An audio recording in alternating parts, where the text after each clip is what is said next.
Growing up, I had dreams and aspirations, but always felt like the kid that didn't fit in. For the most part, I wasn't a bad kid, but when I made the transition into adulthood, I turned to the streets for guidance. This led to getting locked up in juvenile hall, doing time in CYA, and eventually a 120-month sentence in federal prison.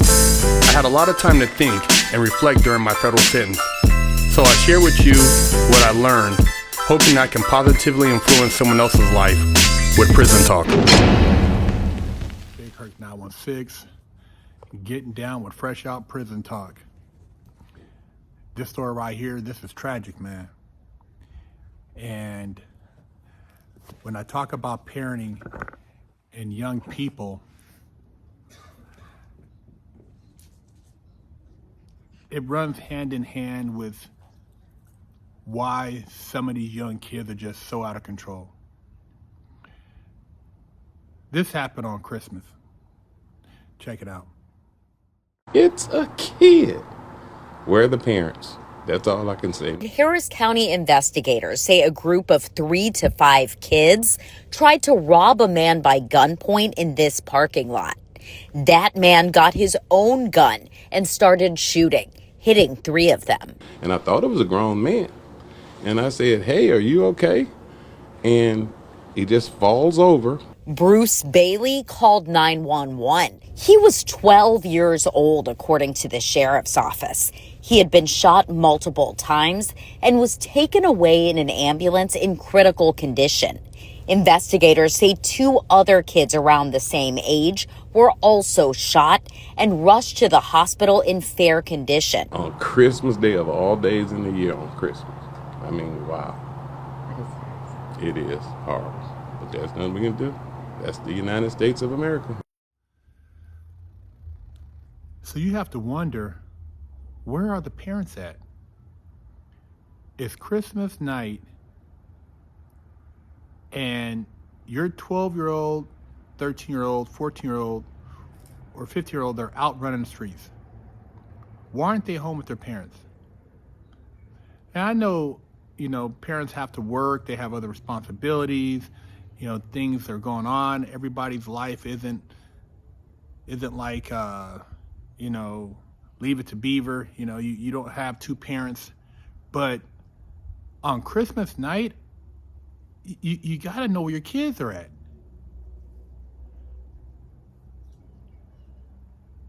These young men decide to try to rob this guy, and got shot in the process. And when I tell you about the road that leads to the penitentiary, this is one of those roads. They somehow thought it was a good idea on Christmas night to go out and gather together, group together, and pull this lick, what they thought was going to be a lick.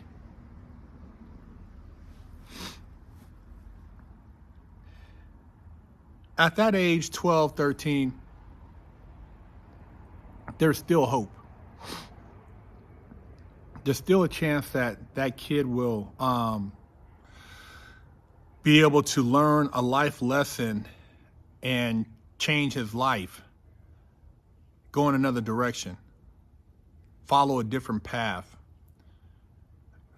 find a new friend group.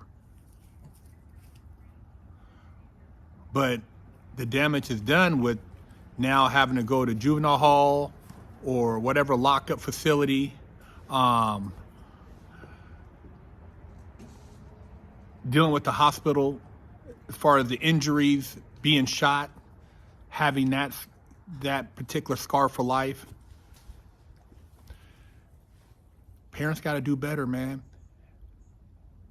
But there's always those who are going to be a part of this group. And there's nothing I can do to change it. Nothing you can do to change it. They have to change themselves. Can't save everybody. I've said it before, and people like, Big Herc, some of these youngsters, they're not listening and blah, blah, blah. I know that. But I'm not going to stop putting out these videos just because there are going to be groups of people who aren't going to be able to be saved, who aren't going to listen. I'm going to still put these videos out because I feel it's my contribution back to society for the things I did, mistakes I made, and if maybe I would have heard it from somebody else other than my mom, maybe I would have listened, or from my grandparents. I didn't have bad people around me. I just was hard-headed. And, a hard head make a soft ass. So hearing something from somebody else, maybe you look at them differently, maybe it'll make a difference and make a change. So this is from the New York Post. 3 boys as young as 12 were shot by a man they tried to rob at gunpoint in Texas on Christmas night, according to police. The gang, they call them a gang of armed kids, looked so young that the unidentified 24-year-old robbery victim and his girlfriend initially assumed it was a prank when the boys sprang up on them outside their Houston apartment complex. But when they tried to stick him up, the 25-year-old man whipped out his own gun and opened fire, wounding 3 of the boys. One, just 12, was hospitalized in critical condition, according to the report. 2 others, ages 12 and 13, came back to the scene to get help for non-fatal injuries, according to the officials. A 14-year-old boy who was not injured was also taken into custody. The 25-year-old man who shot them stayed at the scene and is cooperating with the cops, officials said. He is currently not facing charges, ABC 13 said. Neighbor Bruce Bailey said he called the cops when he heard the most seriously injured of the boys yelling in pain, saying he was just a little kid. He said, I screamed out to him, "Are you okay?" And he just put his hand in the air and screamed for help, Bailey told KHOU. One of the police officers was trying to keep him coherent and everything, and he said, "What did you get for Christmas?" Bailey told ABC 13 of the critically injured 12-year-old. Detectives are working to determine whether they were using BB guns or real guns in the robbery. Of all the things being Christmas, and this is a child, the first thing that comes to mind is, number 1, where is the parent? Number 2, if you got here with a gun, what are you doing out here with a gun? Bailey asked. That's sad, man. It's sad, tragic. It shows a breakdown in the family structure as far as raising a child. It shows that there's been a breakdown in the parenting, a breakdown in just the values that's been instilled in these kids. I mean, your average kid at 12 years old, if he's entertaining robbing people, that shows you that his moral compass is very warped. It's on a level of basically prison is my next stop.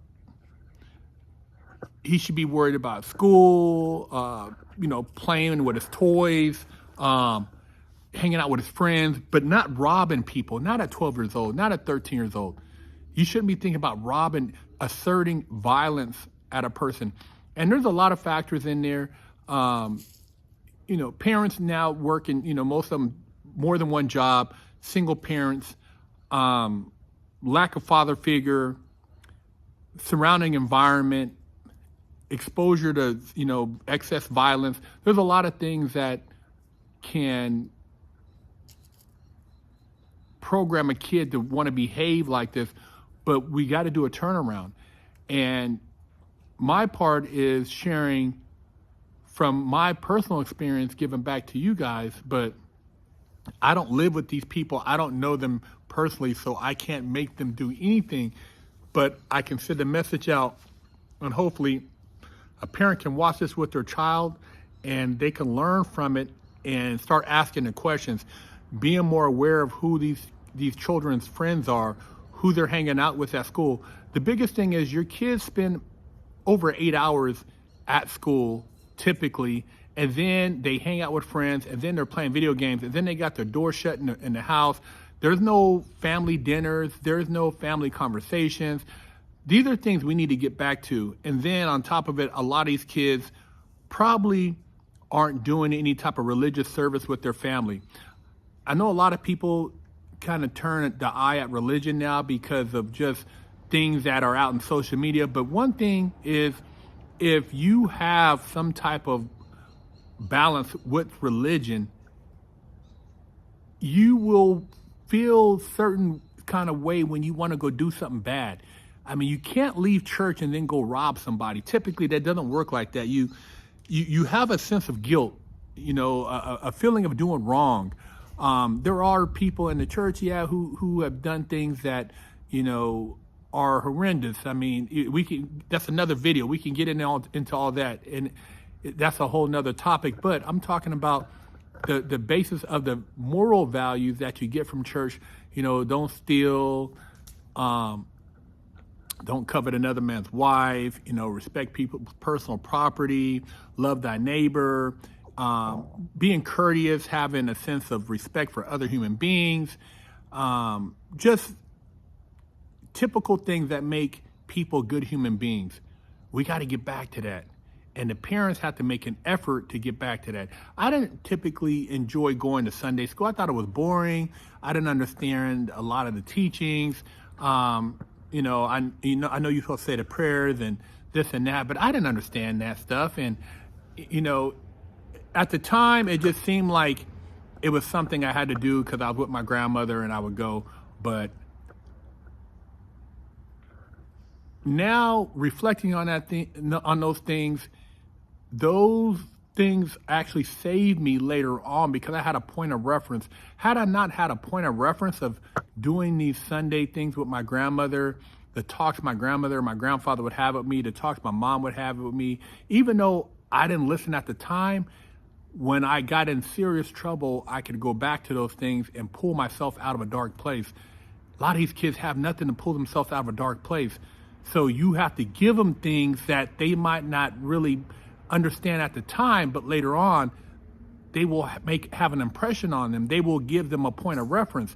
You have to start instilling the moral values young. These kids pick up on stuff when they see, gang banging and gangsters and listening to certain music. People say, oh, it's just entertainment, man. Yeah, I watched Terminator and all these different movies. It didn't make me want to go out and kill because I had a moral compass. I knew that you don't go and just shoot up stuff. You don't do that. But it didn't stop me from later on in my life when I had a gangster mentality from going to rob a bank. Even though I knew it was wrong, I knew I was going to scare some people. And I could have got shot. I could have got killed that day and it would have been justified. I'm not sitting here saying I'm a victim or acting like I'm any better than the next person. But what I'm saying is I'm trying to help save your life and your kid's life. Therefore, I'm telling you, man, you got to work. It's not easy. It's not easy saving these kids' lives. It's not easy instilling these qualities. That you got to work. You got to put the effort in. I mean, even though your life maybe wasn't the best, maybe you didn't have the best parents, maybe you didn't have the best tools, you got to do better for your kids, man. Do you want to just keep spitting out kids and then you don't care and just have them be a part of the system? Just have them run around and be, get taken away from you, go to group homes and these different other places that condition you to just be criminals? Do you want that? You bring a kid in the world to give him something special, man. Even if you don't have it, you make sacrifices. If you don't want to make the sacrifice, why do you have the kid? You don't want your kid to be better than you? Come on, man. Christmas Day, that's supposed to be a day of family. It's supposed to be a day of everybody eating good food, having leftovers, watching Home Alone and Bad Santa and laughing. And I mean, what are you doing out robbing? Where are you at? Where are the parents? Where are you at? Come on. I don't know, man. I just, like I said, I seen this story. I want to share it with you guys. 12 years old, man. I mean, that shouldn't be anything you even entertain at that age, is robbing somebody. Entertaining taking somebody's life to take something from them. Why?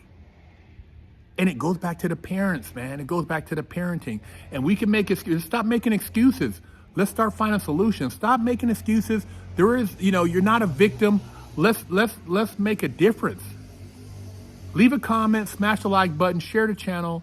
Let me know what you guys think. Leave a comment, man. I probably said that twice because this video kind of got me emotional, man. It's been 12 years old. I've seen kids in juvenile hall at that age, man, and it's sad, man. It's sad. I know I was young. I was 14 and a half, or 15, but when I seen a 12-year-old, I was like, man, that kid's younger than me, and he's already in here.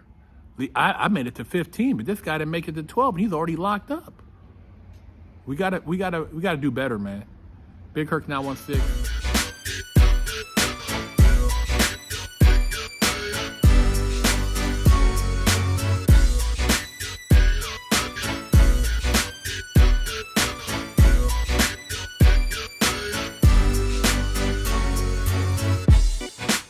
Lockdown's over. Get your yard time in. Exclusive to pick up a limited edition GTA poster signed by me for $10, or with your purchase of a Wig Splitter Porsche t-shirt, I'll throw in a free poster signed by me for you.